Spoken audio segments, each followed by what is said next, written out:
Então Jesus, no poder do, regressou para e a sua fama correu por toda vista. Isso, ele está famoso. Verso 15. Isso, ensinava nas sinagogas, sendo que ele está onde mesmo? Ele está onde? Ele está onde? Vai aí no 14 para você ler. Ele está onde? Ele está onde? Isso. Ele está isso. Ele está na Galileia. E na Galileia ele vai entrar na sinagoga, sim ou não? E lá ele vai ser glorificado por... Todos gostam de ouvi-lo, todos querem ouvir o que Jesus está falando. As pessoas estão satisfeitas, param para prestar atenção, sim ou não? Isso, o que Jesus está mostrando é que muitas vezes pessoas vão querer te ouvir, vão gostar da tua presença, vão celebrar você. Esse é um momento legal, mas aprenda uma coisa, ele não vai durar para sempre. Aprenda a viver num ambiente onde você é celebrado. Mas já já você vai descobrir que nem todos os lugares vão celebrar você. Nem todos os lugares vão gostar de você. E você tem que aprender a sobreviver num ambiente onde as coisas são a seu favor e num ambiente onde as coisas são contra você. Por isso, cheio do Espírito Santo e com a palavra de Deus na ponta da língua. É isso. Vai para Galileia, saiu da Judeia e vai outra vez para a Galileia. Vai pregar na sinagoga e o povo gosta de escutar ele, sim ou não? Sim ou não? É bom. Mas ele agora, versículo 16, indo para onde fora, entrou no sábado na sinagoga segundo o seu costume e levantou-se para, ele lia o quê? Vamos lá, bota o 17.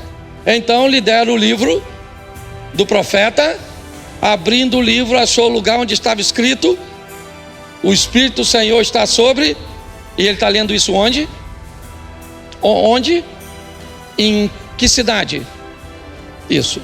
Ele foi glorificado na Galileia, mas agora ele foi para... Era a sua cidade natal, sim ou não? Na verdade não era a cidade natal, porque ele nasceu em Belém, mas foi morar ainda novo depois que voltou do Egito.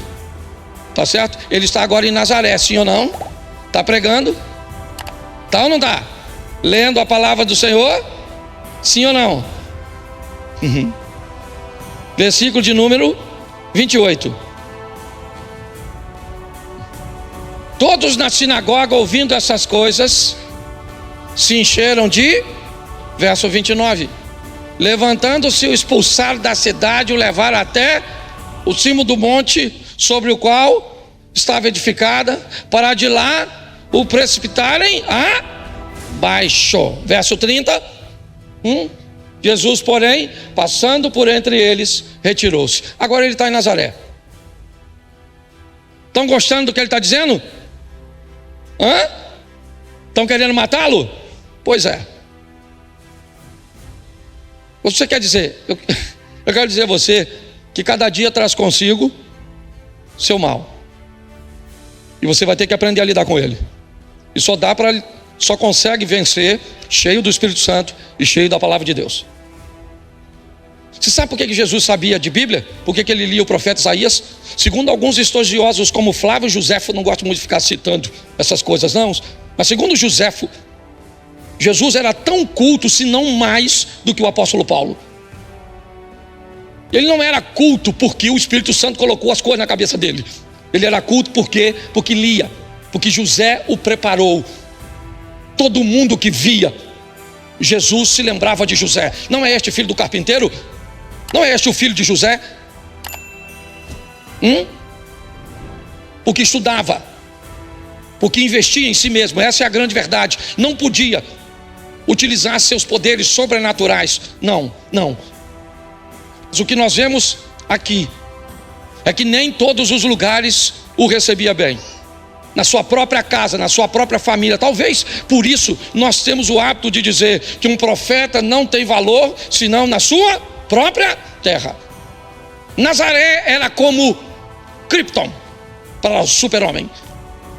Sabe aquele local que todas as vezes que o super-homem chegava, lembra? Ele ficava fraquinho.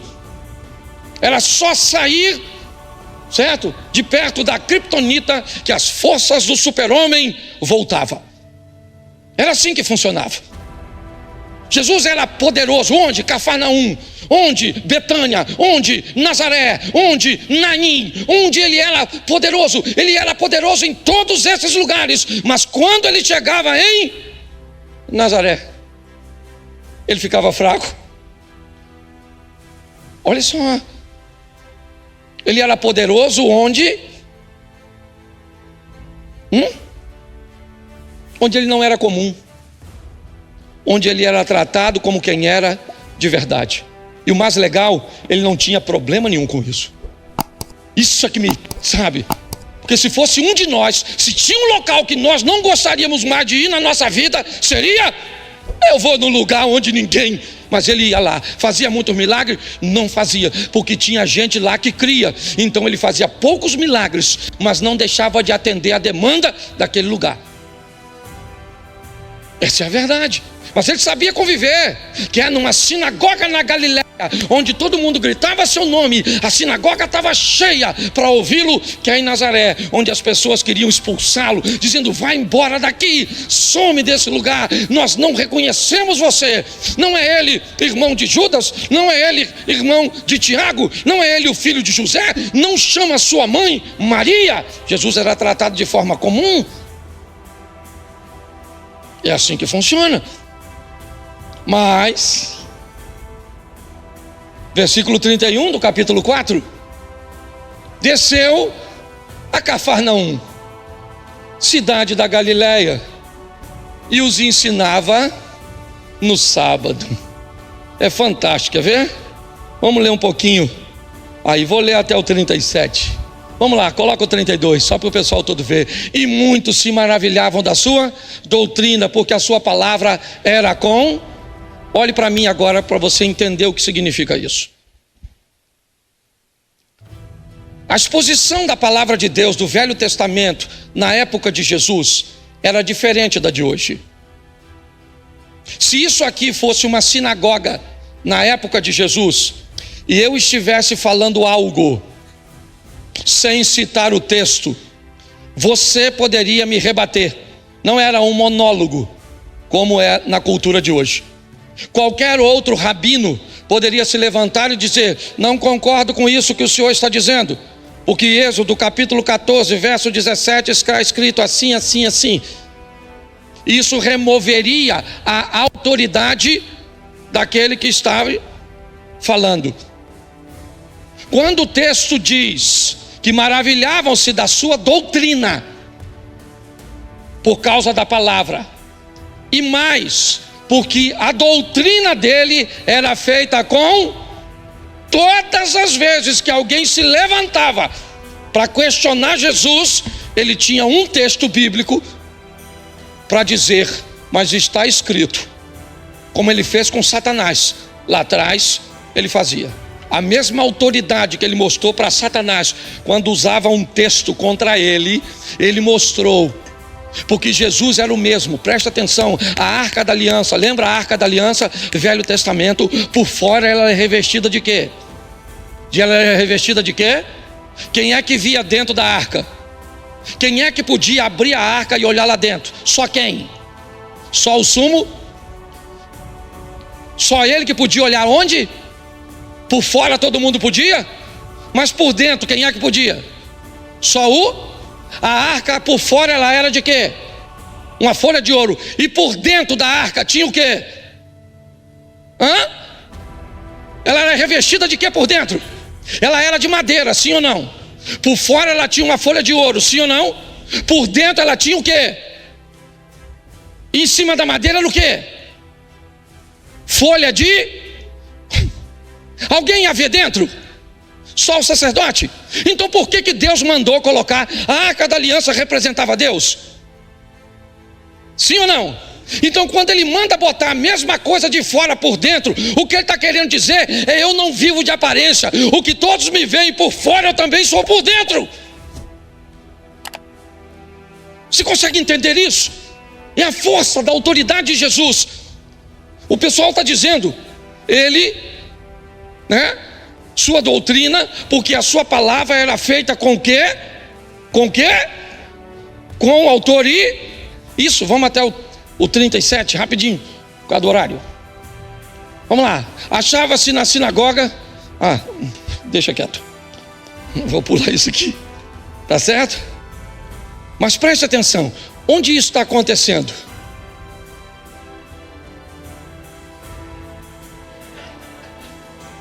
Onde é que está acontecendo? Não, volta para mim no 31. Eu preciso explicar isso. Onde é? Ele já falou na sinagoga da Galileia, sim ou não? Foi bem recebido, sim ou não? Aí ele foi para Nazaré, foi bem recebido? Aí ele vai para Cafarnaum, ele é bem recebido? Sim, olha só. Por um lugar ele passa, ele é bem recebido. Por outro lugar ele passa e não é bem recebido. E a vida? A vida continua, mano. Você está entendendo? Para de prestar atenção em quem não tem nada a ver com você. E você está entendendo? Para com isso, para de ficar. Jesus está andando, me recebe bem aqui, eu estou aqui, foi aqui, me recebeu. Agora ele vai para Cafarnaum, cidade preferida de Jesus. Por quê? Porque na época de Jesus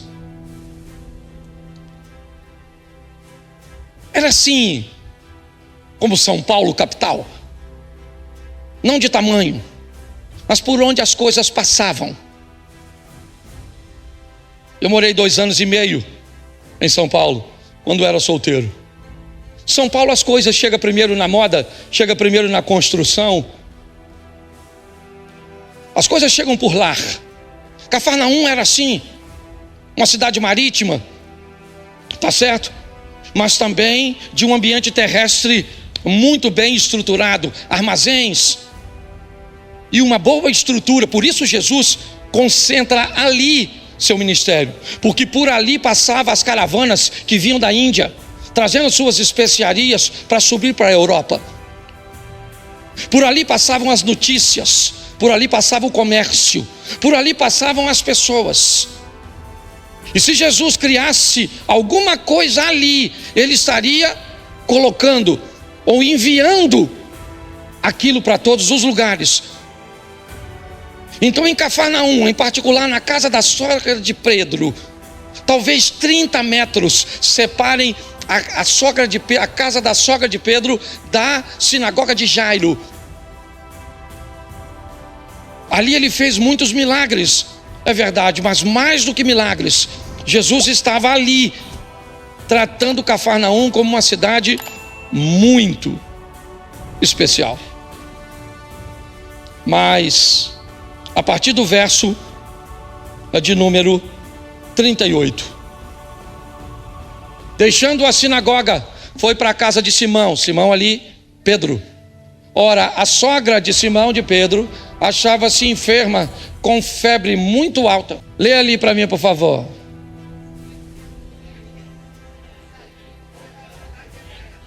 Sendo já dia, saiu, e as multidões, e foram até junto, e insistiam, para que não, preste atenção. Olha o que eles estão dizendo para Jesus: não vá embora, fica conosco, sim ou não? É legal, sim ou não? Sim ou não? Gostam da presença dele, sim ou não? É uma boa oferta, sim ou não? Mas ela é tão perigosa quanto a feita por Satanás.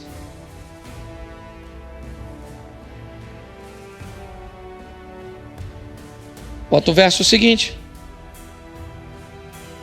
Ele, porém, disse o quê? É necessário que anuncie o do reino de também, pois para isso é que fui. Quem diria que uma frase tão doce de alguém que diz não vá embora, fique aqui, tem a mesma conotação tão perigosa quanto a de Satanás. ao dizer: lança-te daqui abaixo, transforme essas pedras em pães. Ou a do discípulo Pedro, que diz: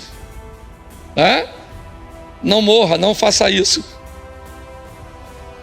Jesus vai explicar para eles o que eles queriam só para eles. A intenção deles é boa, sim ou não? Mas o propósito não é esse. Aí Jesus diz: olha, é necessário. Ele está dizendo: eu até gostaria muito de ficar com você, mas esse não é o meu propósito. Não foi para isso que eu fui chamado. O que eu estou trazendo não é só para você, Cláudio, também é para o Wesley, também é para o Edalmo, certo? Também é para a Juliana. É isso que ele está dizendo. Quando percorremos o capítulo 42, ou o capítulo 4 do Evangelho de Lucas, nós vemos um caminho bem interessante trilhado por Jesus. Me encho do Espírito Santo, me preparo com a palavra e vou para onde? Vou para o deserto. No deserto vou enfrentar Satanás, sim ou não? E aí então eu vou cumprir meu propósito na Galileia. As pessoas gostam de mim. Vou para Nazaré, as pessoas não gostam ou não me compreendem. Aí eu vou para Cafarnaum, todo mundo gosta daquilo que eu estou fazendo, certo? Mas agora eles vão dizer: permaneça aqui. E ele diz: não, esse não é meu propósito, eu vou continuar fazendo.